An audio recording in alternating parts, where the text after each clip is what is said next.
మా వాళ్ళు ఏం చేశారండి? బంగారం లాంటి అమ్మాయిని మీ చేతిలో పెడతాను. అమ్మాయినైతే నా చేతిలో పెట్టారు, బంగారం మాత్రమే, ఇంకా పెట్టలేదు. పెడతారులేండి, ఫీల్ అవ్వకండి. నేను ఫీల్ అవుతుంది మీ వాళ్ళు బంగారం పెట్టినందుకు కాదే. లాస్ట్ టైం మీ ఇంటికి వచ్చినప్పుడు మీ నాన్న నా మెడలో చైన్ తీసుకొని వేసుకున్నాడు, దాన్ని ఇంకా తిరిగి ఇవ్వలే.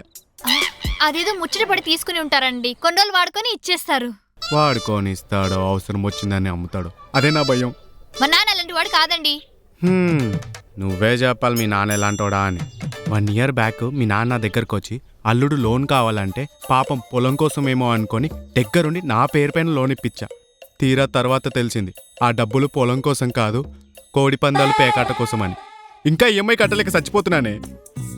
అయినా ప్రపంచంలో మామ సొమ్ము తిన్న అల్లుని చూశాను, కానీ అల్లుడు సొమ్ము తిన్న మామని చూద్దాం ఇదే ఫస్ట్ టైం. అయినా ఏంటి అంతా మీరు పెట్టంటే మాట్లాడుతున్నారు? మా వాళ్ళేం పెట్టలేదా? ఏం పెట్టారే మీ వాళ్ళు?